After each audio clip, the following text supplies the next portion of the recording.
the official, most accurate predictions for UFC 298, my favorite pay-per-view of the year. I don't even think there is going to be any other pay-per-view in this whole year that is going to top this, and we're literally 2 months into the year. This is how great this pay-per-view is. This pay-per-view is so great that I'm not even going to bother going to the prelims off rip. We're going to go to the prelims, don't worry about that, but we're going to start off with the main card because sometimes I'll be going to sleep and I get an erection out of nowhere. And it's like, why am I erect right now? And then I remember UFC 298 is literally in a couple of days. That's probably why I'm erect. No homo. So obviously the main card starts off with Big Roman Kopylov versus Anthony Hernandez, aka that Mexican OT. And all you guys should go check out my Roman Kopylov video that I dropped yesterday, rating him as a fighter. Obviously, this man, I say he's better than DDP, the current middleweight champion. So I think he would be the middleweight champion right now. If anything happens and they put him in there with DDP and the belt is on the line, he's walking out with that strap. That's how much stock I got in Big Roman Kopylov. But I have seen a lot of people be like, hey, but look though, Joe Pyfer, he got fraud checked. You was high on him. Look, I always knew Joe Pyfer was a little shaky, he was a little shaky. But I was like, all right, he probably has gained a lot of confidence from thinking that he got more punching power than the big friend on himself, Francis Ngannou. Therefore, he should be able to go out there and knock out this man whose face is on a platter. Turns out that his power is not all that. Nonetheless, Roman Kopylov does not rely on one thing. He's not a power merchant. Roman Kopylov is a speed merchant. And as I already told you guys, speed kills. Speed is what every fighter needs. And this guy, Roman Kopylov, could literally go from 0 to 1,000 in a split second. This man, Fluffy, I seen him get put down by Kevin Holland in like 3 seconds. I'm not even joking. Like, you should go watch that fight. Like, if all you guys picking Fluffy, that Mexican OT, go watch him versus Kevin Holland. Kevin Holland rolled him up in a blunt in about 5 seconds. I cannot just be like, he has good wrestling. Well, what is that going to do to the big Roman Kopylov, bro? He has brick wall takedown defense equipped. Like, there is nothing that Fluffy can do to him on the feet. And when it comes to, like, Fluffy being a better grappler, it's not even going to go there because my son has ridiculous takedown defense. So I'm going to go with Roman Kopylov, first round KO around the 2-minute mark. Again, I see him landing a bunch of body strikes in the first minute, establishing that. And Fluffy is going to start bending to the side and shit, doing all this weird activity. And my son is going to, like, just set him up perfectly for a question mark kick. And even though I've not seen him do a question mark kick, I'm pretty sure he can do a question mark kick. I mean, the guy did a spinning back kick to his opponent's body in less than a second. He damn sure can do a question mark kick. So I can see him doing a little bit of a feint tip to the body and turning it into a question mark kick, which is a roundhouse. And boom, Fluffy does a little bit of a chicken dance, goes down, and my son just pummels him with ground and pound hammer fist, like trying to get him off his leg because Fluffy is going to be shooting for a single leg. Like, he's going to be trying to get him off his leg with hammer fists and elbows and shit. Pop, pop, pop. And I think that's going to be it. The referee is going to call it, and Big Roman Kopylov is going to go celebrate and shit. All that shit that he does for his celebration. All cool-ass Sergey Pavlovich-esque celebrations. I like these Russian guys that are just emotionless, silent killers. Like, like, that's their demeanor, bro. They're cool as fuck, bro. But we move on to the machine.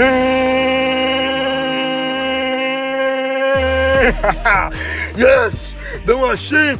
Murad Dvalishvili is back outside. I don't understand why they put him so low on the card, but they probably thought that we need an energizer for the crowd before we get to some crazy shit. But this is the crazy shit. The machine, Murad Dvalishvili. The animal, Murad Dvalishvili. The Piotr Yan killer. The Piotr Yan hunter. He ate Piotr Yan alive and is back outside again.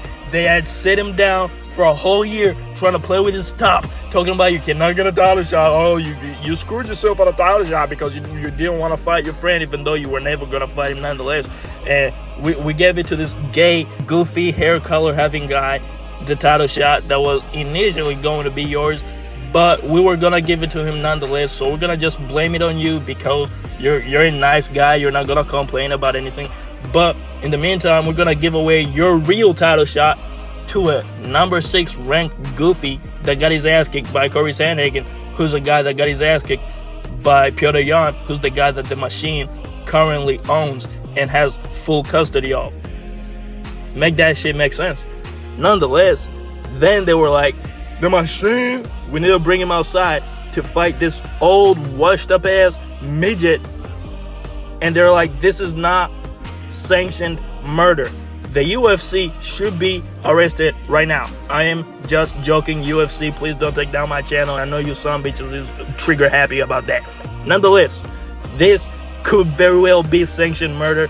But my son is going to eat Cejudo alive. Cejudo is a lamb walking to get put down, if that's the saying. Cejudo is dead meat. Cejudo is a dead man walking. It's over. Cejudo might as well retire. He might as well not put on his gloves. He might as well fucking go in there with a pistol in his cup.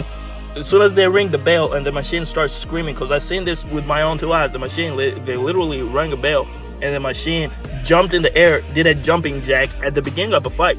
He's about to go into a fight where he could get slept and get made a meme out of and have brain damage. No, the Machine was excited to be in a fight so much that he did a jumping jack and let out an excited scream like a kid when he hears an ice cream truck or some shit. Yay! The Machine started a fight. Like, this fight clock brought to you by Toyota. Yay! The Machine. That's why he's the GOAT. The Machine, bro. He's like, this shit is not just cardio. A lot of people be like, oh, Merab is just a cardio guy. Nah, Merab is not just a cardio guy. A lot of people have cardio. George St. Pierre had cardio. John Jones has cardio. Sean Strickland has cardio. None of them niggas will never even attempt to do some of the shit that the Machine be doing, such as beginning a fight by doing a jumping jack and letting out an excited scream like a kid when he hears the goddamn ice cream truck. This man did, yeah! The beginning of a fight. What's up with him? So as soon as Cejudo sees that, he should be able to take out his little pistol and blast him. I'm not gonna finish it, but it will be a better option. All right, it will be a better option. But maybe grow a mustache, cut it off the sides, and leave the middle part. That is the type of actions that you're going to need to do to make your body feel better than being inside of a cage with the Machine. And by the way, I'm just joking. I don't want to fucking see Twitter motherfuckers like, alright, this guy suggested this. Shut the fuck up, bitch ass nigga. Fucking backhand, you pussy nigga. But nonetheless, the Machine is going to absolutely, I can't even figure out the words. He's going to do something unthinkable to this old ass nigga, man. What's up with him? What is wrong with the UFC? What are they trying to do? Like, this man just lost to Aljamain Sterling. The Machine looked at Aljo like, hey, you know who the real champ is? And Aljo is like, yeah, I know who the real champ is. They know who the real champ is. Nigga, it's the Machine. He's the real champ right now, the lineal champ. Everybody knows this for a fact. All right. Therefore, this should not be a contest. Merab Dvalishvili, the Machine, 30-26 Merab, all right? 30-26 Merab. Merab is going to be running him over the whole first round. Again, it's not just a cardio thing. It's a lifestyle, all right? It's a mindset. The Machine, he wakes up and he drinks gasoline from the goddamn gas station. They don't even charge him. They don't even dare look his weight because they know what the fuck it would do to him. The Machine, animal, 40 takedowns around. And then in the third, I just see Cejudo being so broken as a man that he's not even going to dare try to fight. He's just going to be out there like, oh, getting up from a takedown. And Merab just popping him in the head, pop, pop, pop, and dropping him left and right. And Cejudo's pride is like, I should come back and hit him too. And then Merab ducks under the punch, takes him down. Boom. Cejudo gets up like, I'm finally up. Boom, takes him down again. The Machine, retarded ass nigga, man.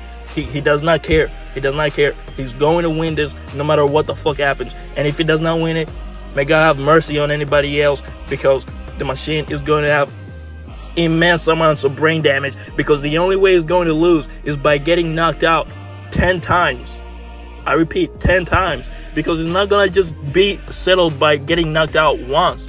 We've seen him knocked out once and he came back. We've seen him put in a guillotine and died pretty much and came back. He has 9 lives. So what they need to do is Cejudo needs to knock him out 10 times. And I don't see Cejudo knocking him out 10 times. Therefore, the Machine 30-26. We move on to a very easy money. You guys go bet that shit, all right? Bet the house on Marab. Move on to the next fight, which is Ian Gary, the Wag Muffin. Ian Gary versus Jeff Neal. Now, seeing as we just got off of Marab versus Henry Cejudo, this is obviously going to be a way more competitive fight. But to be fair, I don't even think this is really going to be that competitive.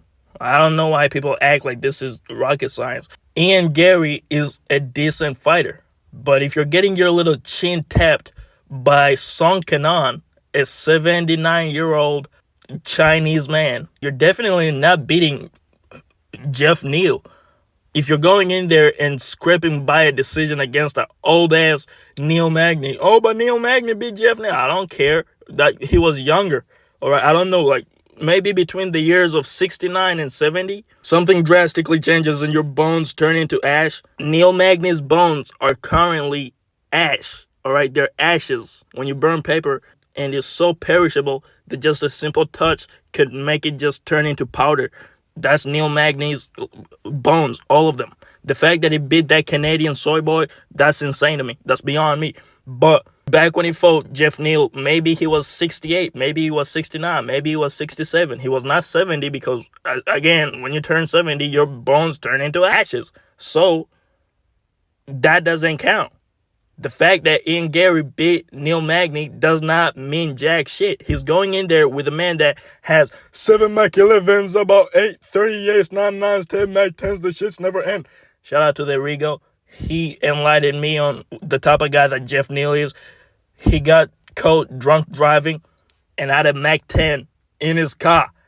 He is a full-on iron slanging, tobacco chewing, Texas ass nigga. He's a real nigga, all right? He bangs, all right? Quit playing with us. And his style really reflects the type of guy that he is, bro. He's not a guy that's going to come out here and talk this and talk that. He's not going to come out here and be a character. He's not going to come out here and do goofy shit. He's not going to be with a broad that writes books. Nobody knows what his girl looks like, and nobody should, because he's a real nigga, all right? He's a real staunch nigga.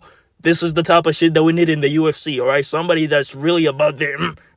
Somebody that really got that fucking wolf in them motherfuckers be like, oh, I got a dog in me. You know what's more dangerous than a dog? A wolf. This motherfucker got the wolf in him, alright? This motherfucker's a fucking beast. You saw him versus Vicente Luque, the guy that Ian Gary openly ducked. Boom City, alright? Boom City. Bah, bah, bah. He's a walk down merchant. He walks his opponents down and they fall, alright? You saw him versus Big Bilal Muhammad, the guy that's literally going to fight for the belt next. Boom City. He fucked him up over 3 rounds. I don't understand why people are like, oh, but you know, Ian Gary, he's very fluid. Yeah, the only thing he can eat is fluids. The guy is vegan. What does he even eat? Like, if you cannot eat meat, what do you eat? Like, he's probably just intaking fluids. It's done for him. His body has turned into soft tissue. He's going against a real Texan nigga.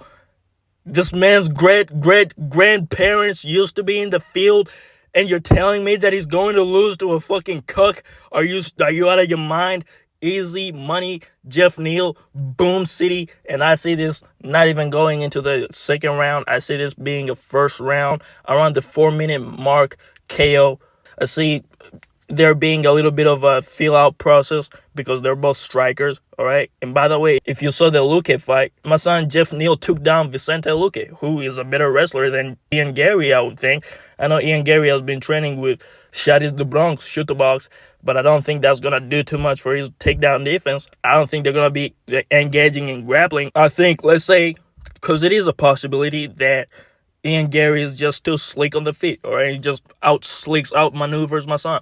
So let's say all that shit happens. Jeff Neal can just grab a hold of him, take his little stupid fucking vegan carcass down, and just fucking lay on top of him for the rest of the round, and then wait till the next round so they can walk him down and put his ass out. And he has brick wall takedown defense, so if Ian Gary gets his ass kicked a lot and he's like, all right, let me take you down, he's not going to be able to do it. This man is really checkmate for the Ian Gary style, bro. There is no way he can beat him. Shavkat Rakhmonov, like, that's the only loss that I count for my son, Jeff Neal. That's the only loss that he has. Oh, but he lost to Stephen Wonderster Thompson. I'm a real nigga. I don't watch Stephen Wonderster Thompson fights. I actually did not watch his fight against Shavkat Rakhmonov. Fun fact. I think I gave a review of it, but I did not watch it. I was doing something else. I don't watch Stephen Wonderboy fights. I don't know why. But I did see him versus Kevin Holland. That was a great fight. But yeah, man, I don't care about that. The only loss that he has is against Shavkat Rakhmonov. And I do understand that Ian Gary used to train with Shavkat Rakhmonov. But just because you train with somebody doesn't give you their abilities. Shavkat is a great grappler, so he got him out of there with the grappling. If that fight had lasted a couple more minutes, those cards would have looked pretty interesting to me, because I saw Shavkat almost get his ass knocked the fuck out. So, not gonna lie, this is gonna be easy money, bro. Like, there is no threat of the takedown. There is no nothing. It's just gonna be a striking battle. You're telling me it's gonna be a striking battle against a vegan cuck with this Mac 10 packing some motherfucking fucking the real Poatan? This guy is the real Poatan. Is the shit that Poatan wishes he was. Like, Poatan is a wannabe Jeff Neal. Tweet that out. Poatan is a wannabe Jeff Neal. Because look, Poatan is a no emotion, stone faced guy. Alright? Jeff Neal is also a no emotion, stone faced guy. You see Jeff Neal fight, he's literally just walking down with a stone face, no emotion, just walk his opponent down and fucking punch him up. That's him. That's Poatan too. But the difference is, in real life, somebody could shoot Poatan. What does Poatan have? An arrow? What is this? The Stone Age? My son has 7 Mac 11s, about 8 38s, 99s, 10 Mac 10s. The shit's never end. He will blast you run up on him. So he's really a more advanced version of Poatan. He's going to absolutely have a field day with this kid. Again, I see there being a little bit of a fill-out process. Two strikers trying to read each other, and then Jeff Neal is gonna be like, you know, fuck all that. Let me walk this guy down. Like, he's a dweeb, all right. He's a dweeb. I used to fucking put chewing gum in this kid's hair back in the day. He's gonna come to that realization, that revelation, and he's gonna be like, fuck all that. Let's walk him down. All right, walk him down. Couple body kicks, cause niggas is acting like my son doesn't do body kicks. He's a body kicker, all right. Couple of body kicks, all right. Fuck all that. Boom, head kick, blocked head kick, but vegan bones, they're gonna crack. Hit him in the head, and then he's gonna start kind of doing a little bit of a jiggle dance, trying to wiggle his body around, kind of doing a Megan Thee Stallion tribute. And then my son Jeff Neal is just gonna be like, all right, it's time. All right, him saying it's time is unleashing massive bombs on a man's face, and Ian Gary's not going to be able to do anything about it, all right? His little sleek movement is not going to help his little fucked up ass chin. He's getting put down by Chinese people. Imagine what a real 50 stars fucking gun-toting nigga is going to do to him. Accumulative damage, brain hemorrhoid causing, and it's going to be done in one. Jeff Neal by first round KO around the 4-minute mark. We move on to the next fight, which is Robert Whitaker versus Paulo Costa. I kind of already broke it down. I say Paulo Costa is going to destroy Robert Whitaker.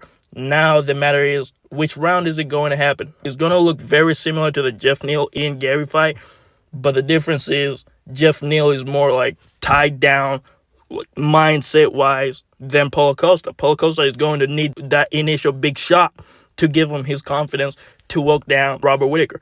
However, I don't see that big shot coming in the first round. I see it coming in the second round, just like the DDP fight.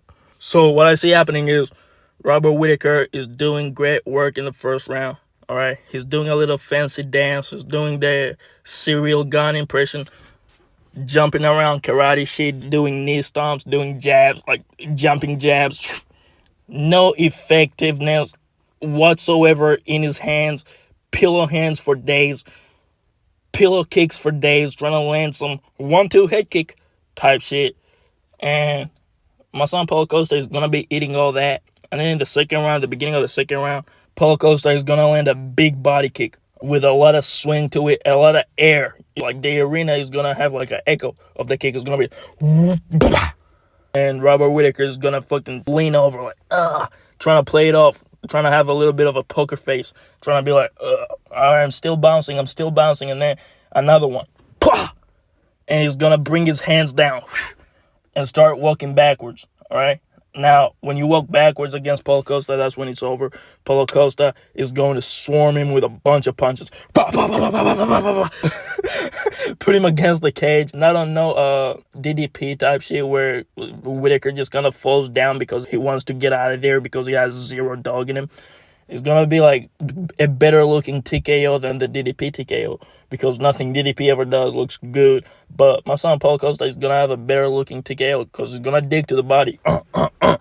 Robert Whitaker is gonna try to do the same move that he did against DDP, where he just falls over, even though he's not rocked or KO'd. He just falls over because he's a Ian Gary type nigga. But in the process of falling over, he's gonna get hit with a gnarly uppercut. Boom! He's gonna just fall over. Just fall over face first. He's gonna face plant. Boom, face first.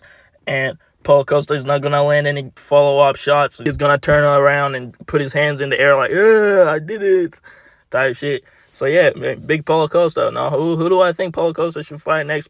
We'll get. I'm so confident in Paulo Costa that I'm literally trying to negotiate who is he going to fight next after a win against Robert Whitaker. Smart money is on Paulo Costa. Dumb money is on Robert Whitaker, because Robert Whitaker did this and did that. Robert Whitaker, he has skills. He can take his skills and shove it up his no dog having ass. And we move on to the main event of the evening, Alexander the Great Volkanovski versus Ilia Topuria.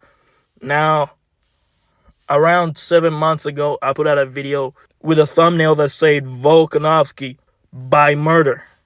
Around that time, that was the general consensus. It was supposed to be Volk by murder against Yair Rodriguez, seeing as Yair Rodriguez is a string bean.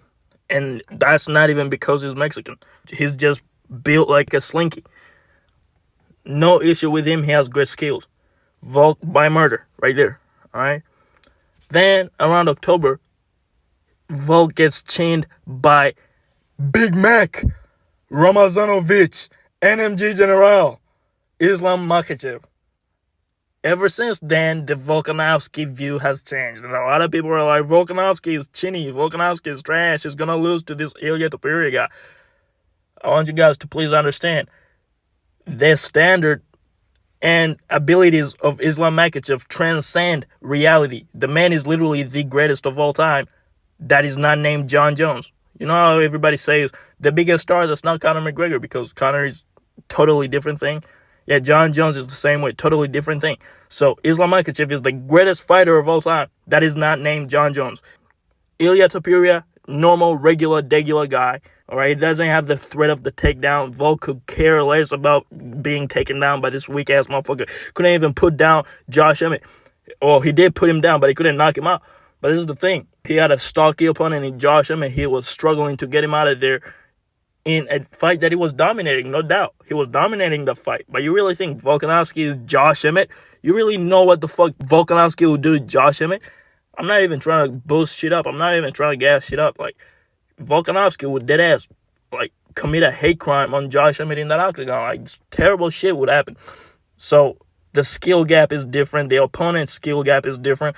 The chin is still there. I don't think that, oh, now he got KO'd by a head kick up at 155 by the greatest fighter of all time that's not named John Jones. Oh, now he should be able to lose to Ilia Topuria by getting chinned. Are you high, bro? Are you on cocaine? Are you on the same shit that the real greatest fighter of all time be on? Like, the fuck? What type of logic is that? Like, no, Ilia Topuria does not have the power to put him down. Who has he knocked out? He knocked out jiu-jitsu nerd, dweeb, jiu-jitsu dweeb. I forgot his name, jiu-jitsu dork. He knocked him out. He was trying to grab his leg and caress his toes. Boom, boom, boom. Knocked him out. All right, cool. He knocked out Josh Emmett's victim, Bryce Mitchell. All right, the guy's name is Bryce. He eats tofu every single day. He's built worse than Yair Rodriguez. Is literally the softest person I've ever seen. He's a 125er trying to masquerade as a 145er. All right, he knocked him out. He has no chin. He almost died in the cage. These are the guys that you're pointing out. Oh, he knocked out that guy. The fuck? Oh, he knocked out the other guy at 155. That guy damn near put him to sleep with a head kick. Not gonna lie, that head kick knockdown looked way worse than the Volkanovski head kick knockdown from Islam Makhachev. And that's off of a jobber. That's a jobber. That is 155, no-name jobber, damn near putting your lights out worse than Islam put out Volkanovski, because Islam did not just knock him out. He knocked him down with a kick and then like had to land a bunch of ground and pound strikes on his own knee damn near to put out Volkanovski, which, again, Volkanovski's chin is good, bro. That's all it took. Like, oh, it's too short of a time to come back. Man, get out of here with all that. Ilya Topuria is like Conor McGregor. Get out of here.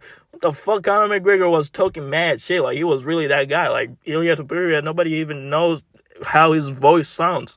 The fuck? Oh, I'm the El Matador, even though I'm not really Mexican because I'm Georgian. But I'm going to pretend to be Mexican because I live in Madrid. Oh, I'm El Matador. I'm El Matador. I have great boxing because I do body shots. The fuck out my face with all that, man. Volkanovski by murder. Actually, Volkanovski by 50-43. Because, every great champion has to have at least one 50-43, all right? So Volkanovski is going to put himself firmly in the top 5 GOATs ever by putting on a great masterclass performance, 50-43. I see Volkanovski taking this kid down a bunch of times in the first 3 rounds. Taking him down, just kind of showing who the man is in this octagon, or just putting meat on him. All right, pose on that, all right? But what I mean is just he's going to dominate him, pose. I mean, it's kind of gay. He's going to lay on him, pose. Everything is kind of gay, but look, though. He's going to impose his will. Pose. But, yeah, you know what I'm talking about, right? He's just going to tie him down in the first 3 rounds. Just kind of tying him down, landing ground and pound strikes, GSP type shit. All right, because if GSP can do it, Volk can definitely do it. All right, this guy is a dangerous boxer, man. Yeah, his power is overrated, but he can still crack. So take him down, GSP type shit, but don't be a full-on GSP putting the people to sleep.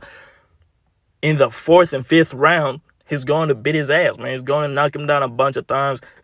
Ground and pound, like way more brutal ground and pound in the 4th and 5th. And then as soon as they get up, boom, boom, boom, lay some crazy combinations on him, like the Ilya Topuria type beatdown that he put on Josh Emmett. But this time, like, way more brutal looking because Ilya is, like, too confident. He's in there like, oh, I'm going to come out and just beat up Volkanovski. He's happy about this. So he's going to have this look of shock in his eyes. Like, holy shit, bro. I didn't know I was dealing with this. And Volk is going to be screaming at him like, yeah, come on. And just laying crazy combinations on him and knocking him down left and right. And he's going to get 2 10-8 rounds in the 4th and 5th and secure himself at 50-43. And that is my official predictions for this.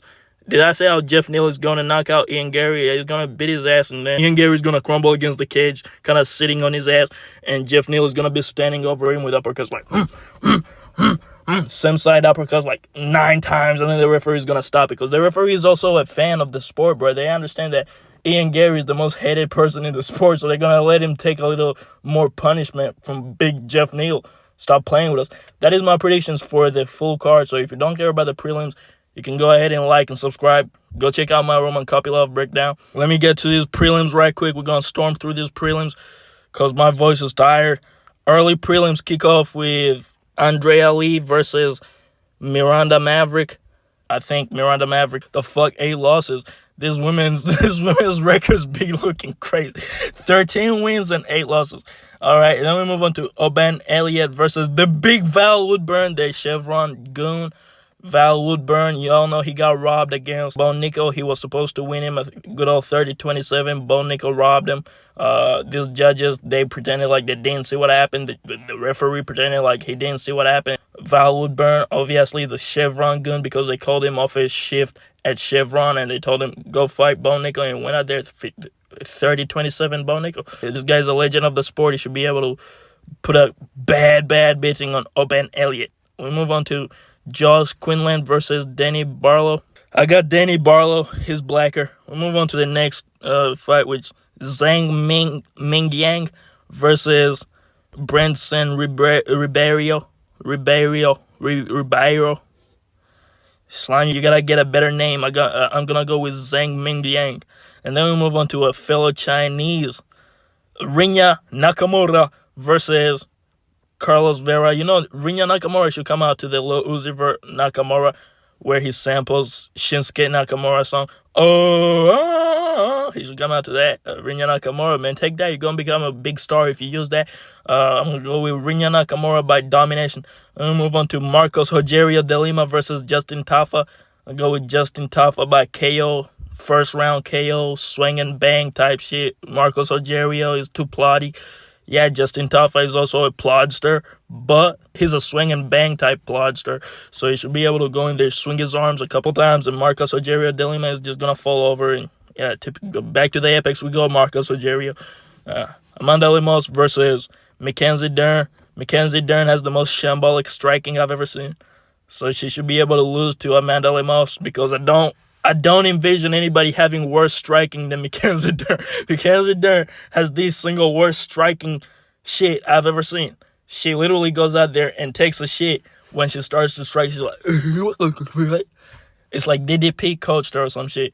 The most shambolic, lampoonish striking ever belongs to Mackenzie Dern. So Amanda Lemos, seeing as she's a professional MMA fighter, should be able to outstrike her and get a 30-27. And that was it for the prelims. Guys, I had a lot of fun making this video, as you probably will tell. I'm very energetic. I already told you guys, this main card literally makes me erect at night. Like and subscribe. I'm out.